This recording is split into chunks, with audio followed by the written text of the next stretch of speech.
Hello again, my dear bass players. In today's short video, I will be talking about the bow and the sound.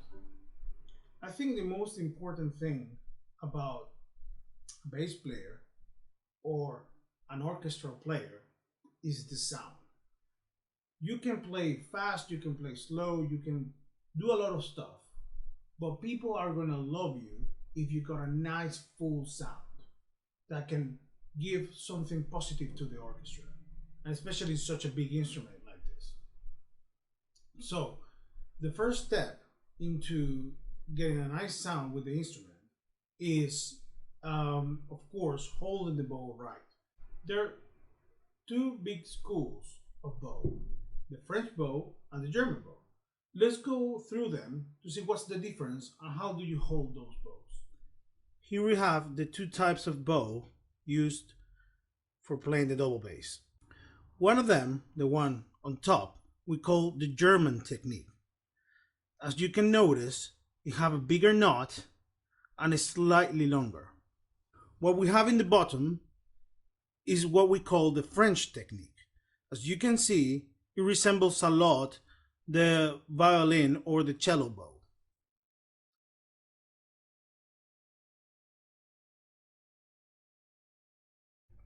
When looking at the French bow hold, the first important thing to have in mind is the thumb. The thumb should be placed in this place of the bow when the frog and the stick meets. Yeah? So you place your thumb in there, only the tip of the thumb, and the rest comes naturally. Now that we know what to do with the thumb, we can start thinking about these four fingers. These four fingers are very important because they're going to give us the sound and especially the quality of the sound. So, these four fingers should cover the entire frog like this. We need to take good care that once we're covering the whole frog, we do it with this finger as well, the little finger. Normally, a common mistake is to put this finger in the screw like this. That doesn't ensure you a very good sound with the bass. So it should look like this, completely over the frog with the thumb in the back as discussed. When we deal with a German bow, another approach must be taken. The hold of the German bow should be very easy and natural to hold. You relax your hand and then you just hold the bow like this. If you take it out, it's just like you were holding an orange or an apple or whatever, and you just hold the bow like this.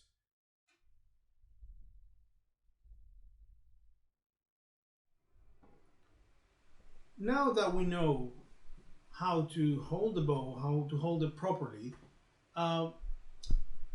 let's talk about the sound. I'm going to use the French bow as an example because the majority of my students play French bow and it's the bow that I teach personally. Okay, so first of all, we are now sitting in orchestral position and we're ready to make a sound. So the first important thing when playing the bass or trying to get a nice sound is the contact with the string. The first thing we need to do is just hold our bows, put it on the string, and feel the weight of our entire arm into the string. And then when we feel all that weight down into the string, we just release it. And we go sideways like this. First, and then release it. That's the first thing we need to do. Yeah? So, let's do it once again. And the task today for you is to sit down and practice your sound. A nice round sound that you like.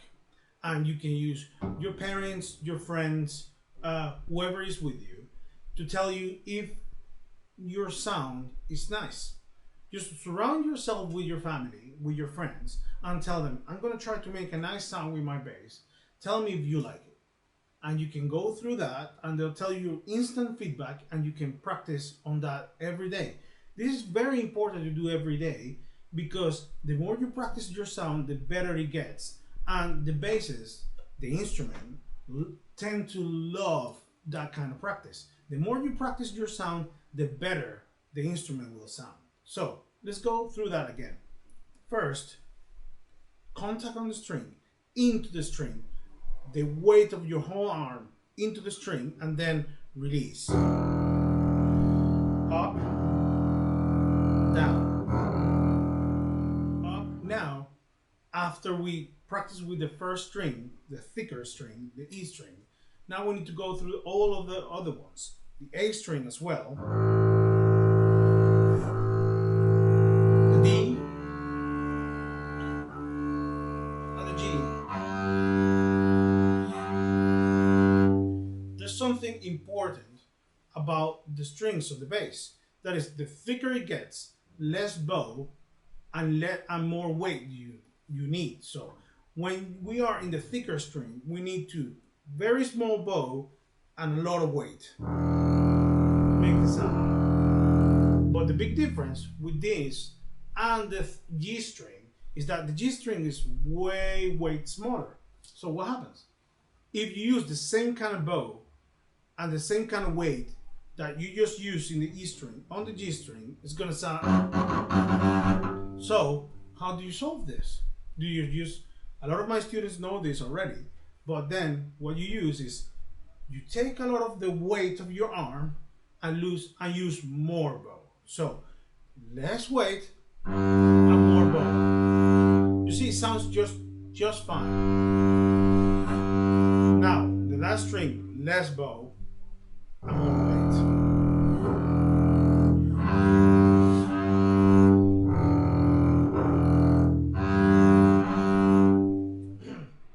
Next, I've got an exercise I would like to share with you. This is a very nice exercise taught to me years ago, and it's helped me a lot with my sound.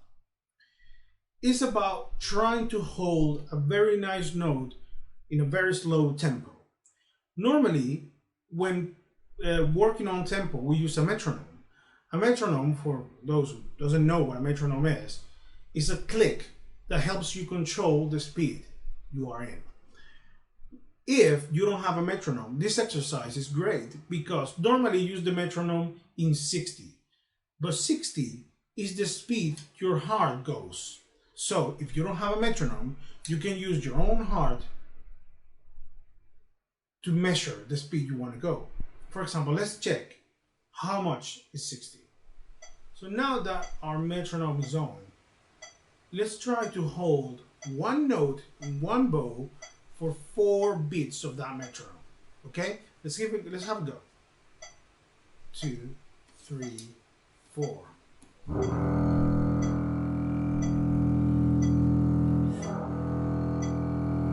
Next string.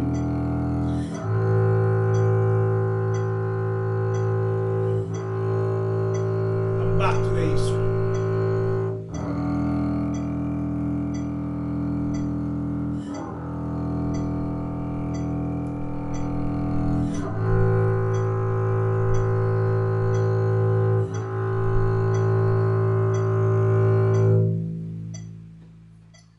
This exercise will help you develop the amount of sound you want through the whole bow. Yeah? So this is your task today, to get a nice sound as long as you can with your bow. The final topic I want to cover with you today in these short basic technique videos is about the left hand. The left hand is one of the trickiest, most challenging things to work on the double bass, because it's such a vast instrument. It's just massive. So it's difficult for us to move across the fingerboard. But we got several tricks that let us do it in an easier way. The first thing we have to have in mind when playing the bass in our left hand is the thumb. The thumb must be relaxed on the back of the instrument, always on the back.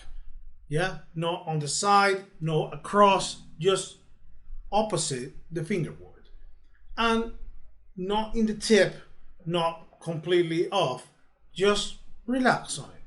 Really, really nice, really easy. Okay, should be very comfortable to do. If it's not comfortable, perhaps you're doing it wrong. So once we have our thumb, we need to remember that we don't use 4 fingers on the bass as the cello or the viola or the violin. We use only 3 fingers. The first one, the second one, and the fourth. We use the 3rd finger higher in the register, and we're not going to cover that today because it's higher technique, and this is just a basic technique video. So apart from the exercise of sound I already asked you to do today, I would like you to work on some basic left hand exercises. Okay, so first of all, we remember the thumb.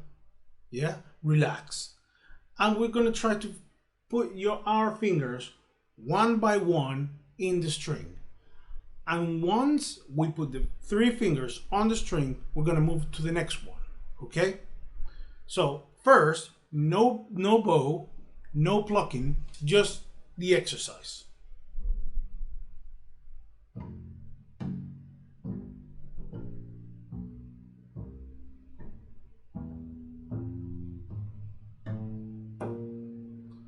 Okay, once you've done that, and you can actually kind of hear the string when you put the fingers on it, you're gonna add the bow to it.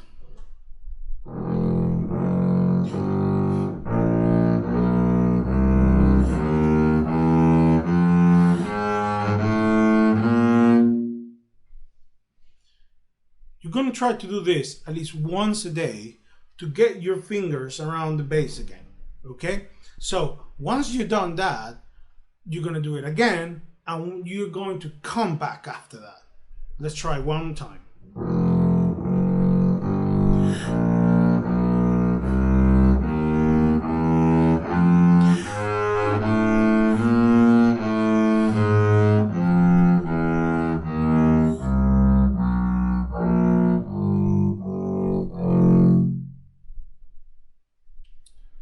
You can notice something very important that I want you to take care of, and is when a finger is not playing, it doesn't go flying around.